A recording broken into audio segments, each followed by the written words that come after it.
would follow your passion or work 9 to 5? I follow the money.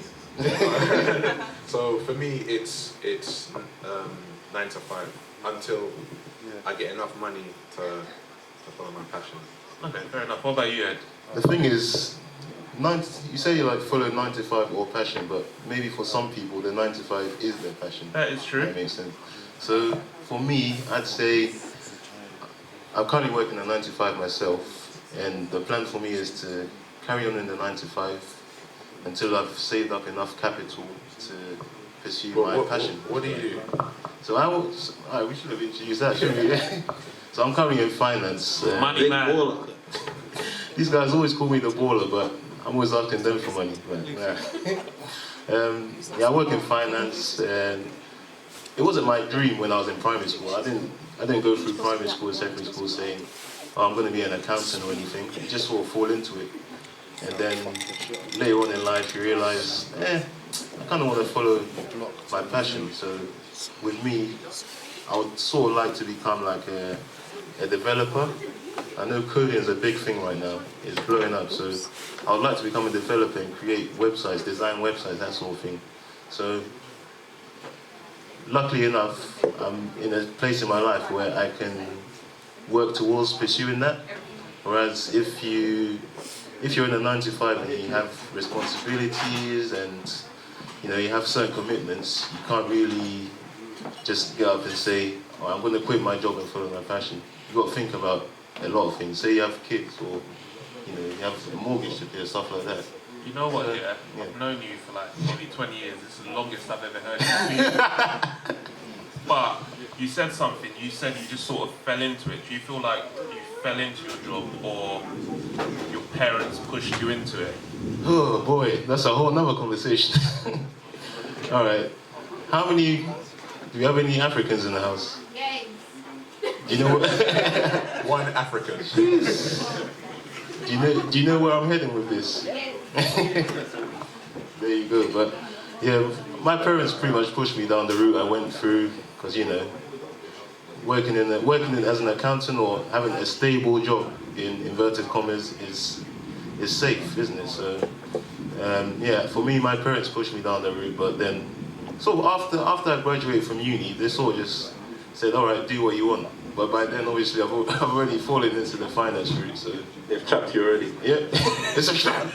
Inshallah, Admiral Akbar, innit? I think I can relate to almost all three of you, because it's like, you said it's all about the money first, and then go to the dream. Correct. You were saying that you sort of like... You do need money to go. Yeah, of course. But it's like, you were talking about responsibilities and everything, whereas like, I've almost got part of everything because I live with my girlfriend, I have a child myself. I went to the uni route to do pursue the dream kind of thing. And then it just kind of didn't work out at the time. So then now I've gone to the job trying to earn as much money as possible. And then when I get to a stable point in my life, then I can continue. So it's kind of like it's like kind of like a mixture of everyone. I think for me, I grew up in that sort of stereotypical African household, so it's like face your books, like Doctor, engineer, lawyer, because they just want it so they can boast to their friends. Yeah. I didn't come to this country to yeah, I hate that. for you to be gallivanting on the streets. Well, yeah, I hear that. Well, the thing is, not everyone is built to...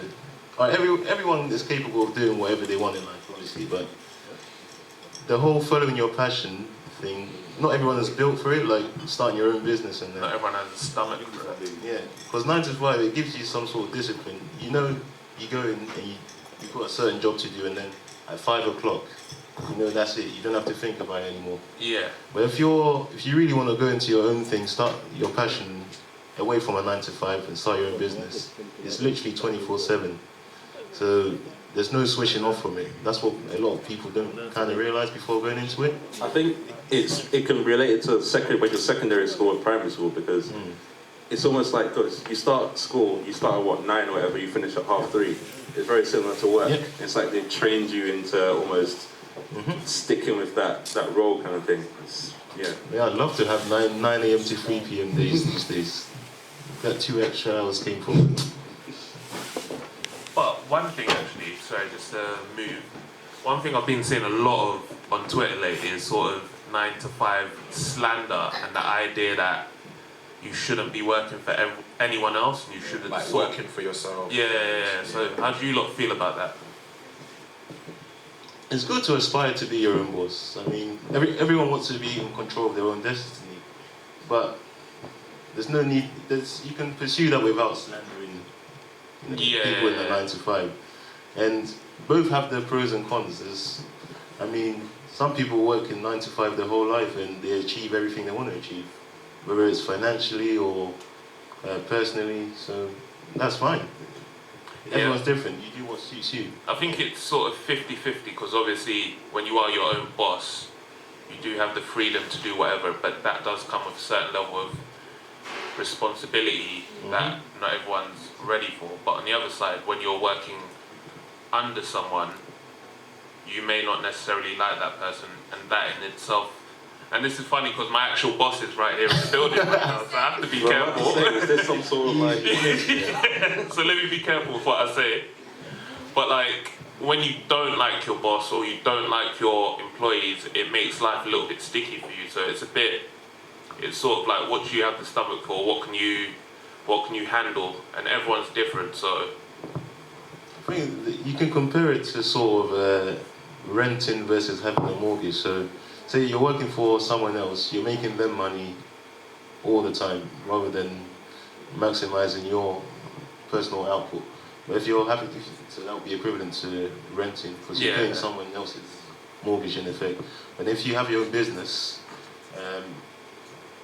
all the profits, everything that goes with it goes towards you, whether it's your profits or losses or anything like that. And so yeah, I compare. That's the sort of analogy I tend to use: rent versus mortgage. Working for someone else, giving them money, or putting everything towards your own well-being. So yeah. Eman, you've been a bit quiet. I mean, I like obviously to own my own business and actually. Doing what? Well, actually, so I work in clinical trial setup. Okay.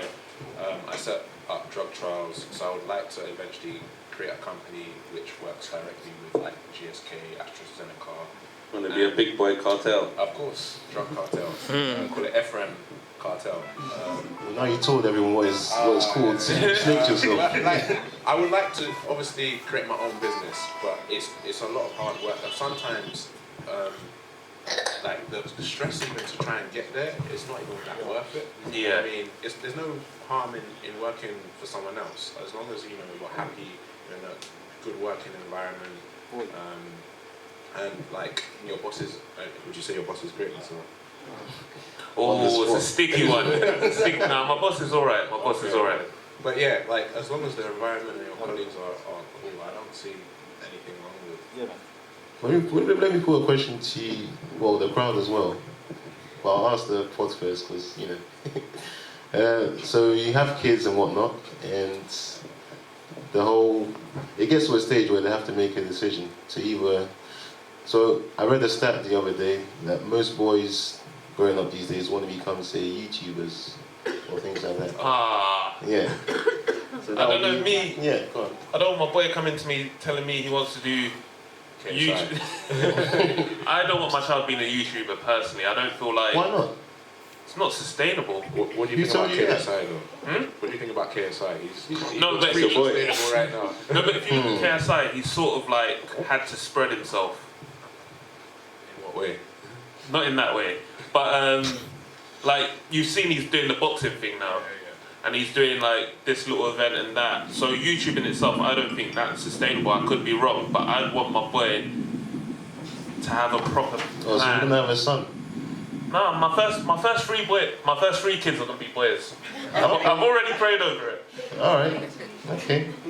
But like, if my son or daughter came to me and said, I want to run my own thing, I want to do this, I'd want them to have a proper plan in place.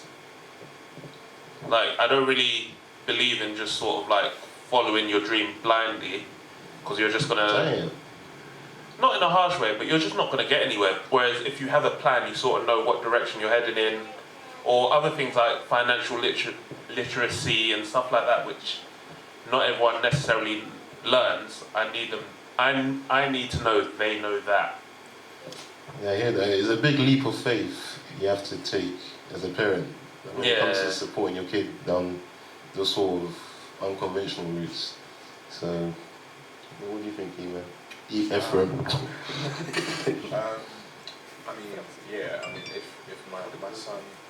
If my son like just woke up one morning and was like, I want to be a gamer, I'd probably have. Now we're fighting. You can't be a gamer now.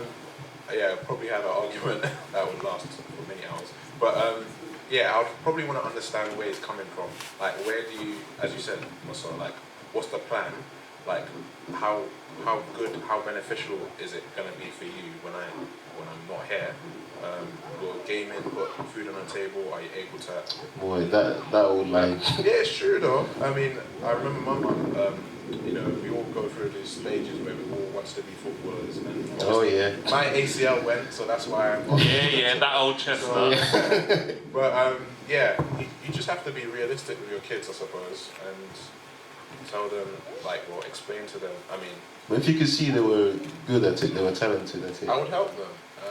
I think for one big thing for my family is getting an education though. So even if they want to become a gamer, football or whatever, I would encourage them to go get Plan B. Yeah. Okay.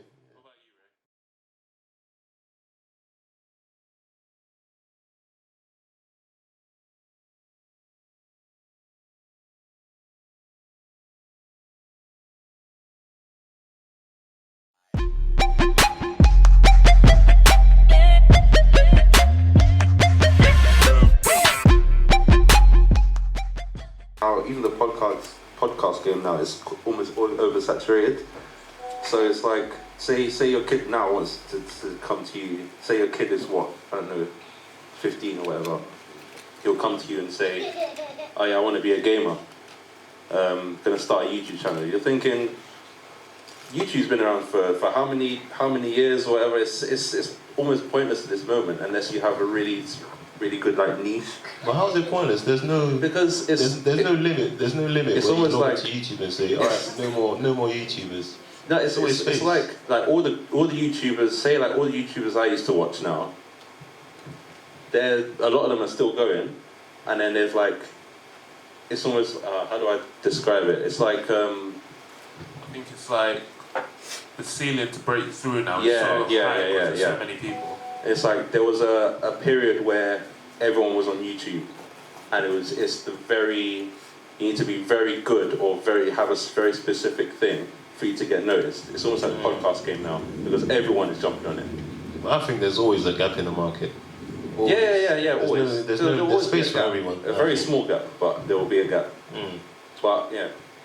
So what does everyone think in terms of following your passion and, or sticking to a day job that you probably don't, you're not passionate about, but it brings in money? Like, what are your opinions? Yeah, quick show of hands. How many of you reckon you would push your kids into an unconventional route, which isn't down the...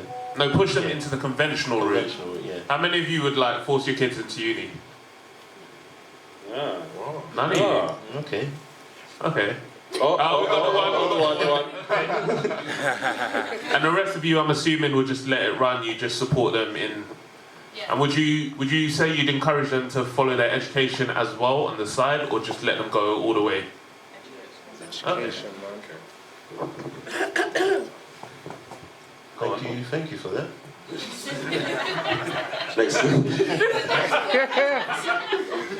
Very sweet. No, because it shows a generational shift. Because that is true. If you got everyone's parents in here, they'll say uni straight. So yeah, I think especially maybe not so mine, but definitely I think you three. Yeah, I think because we've grown up with study, read your books, all of this. Stereotypical first generation Africans. Yeah. All they know is uni. Like back home, uni was a thing. They don't even understand apprenticeships, yet alone YouTube. So it's like. But I'll never blame them for in a negative way. Cause, no, not in a negative way. Because first generation, you come to this country, to work Yeah. and take money and go back home. And back then, the only route to become successful, well, Was uni. yeah, pretty much. I've got a question actually. Go on. If say your parents, because I guess your parents are very like influential to what you've studied in uni. Yeah. So I guess if they didn't pressure you to study what you studied, what do you reckon you would have done? I'd have been a mathematician. Oh, okay. Because I remember during A levels, I was like, no, I just want to do pure maths or like something like that. But my pops, he was like, how are you going to apply that? And I didn't have an answer, so I ended up doing civil engineering, which was his choice. And funnily enough, I ended up dropping out. But it feels like your parents sort of don't necessarily see the whole picture. So they sort of push you into what they know. I think I would have become a musician because. Wait, you? What do you mean? Oh, wow. Just a couple of weekends ago, it's the first time you found out I played piano. True, that is true. But with me, like, throughout my life, I've just been on my keyboard, learning things by ear. So anything I hear, I learn it on keyboard by ear, and then I actually started lessons, start to read music and all that. That's one of the more unconventional things my parents supported with. But I know for a fact I will become a musician because I just have such a good ear for music, and I just sort of stopped pursuing it once I went to uni. I didn't even play my piano for 1, 2, 3 years, and then I just sort of forgot about it. I mean, I can still play, but definitely not to the level I could if I pursued it full time. But yeah, for me, musician. If it was me, I've always wanted to be a scientist. I don't know if you guys knew that. Yeah. But you studied science. Oh, okay. Yeah, well, shock horror. Yeah, I've always wanted to be a scientist, so that's probably what I would have wanted to pursue. But in like career-wise, it's not that lucrative unless you're like working in a really, or you've got like a PhD, like studied real hard. So I just went down the business route. Okay, fair enough. What about yourself, Ray? Me? Full-time I don't trapper. actually know. I don't know. Resident drunkard still. I don't know, you know. Mixologist. Well, I studied. What did I think I reckon because my mum didn't really push me into a specific thing. It was just mainly. It was not. I wouldn't say lazy, but almost like your what is your passion, like what do you feel you want to be doing in life, kind of thing. I went to study video games design, studied a lot of like 3D modeling, concept art, a load of that, and then it just didn't. I still want to do it in some terms, just certain specific things. I was learning everything at once. That wasn't really what I wanted to do. So I sort of like dropped out at the time. Now I work for a bar company, yeah. And then it's going from there.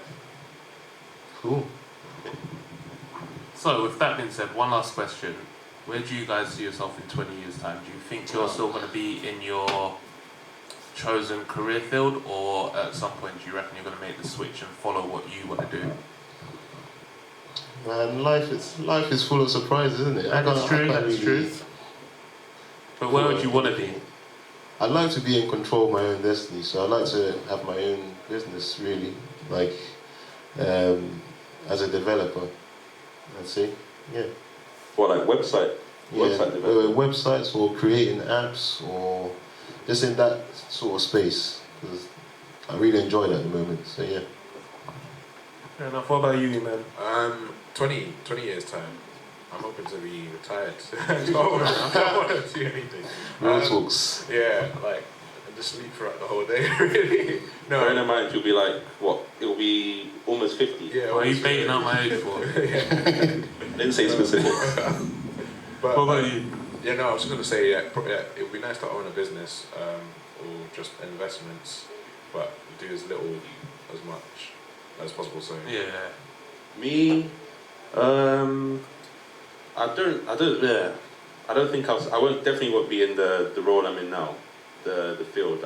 Hopefully more in the art, that concept art thing area, so I can just sort of sit down and draw all day.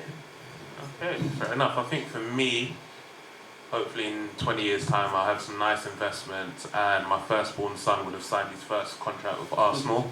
I can just retire happy. But Arsenal will be in the Championship by then, right?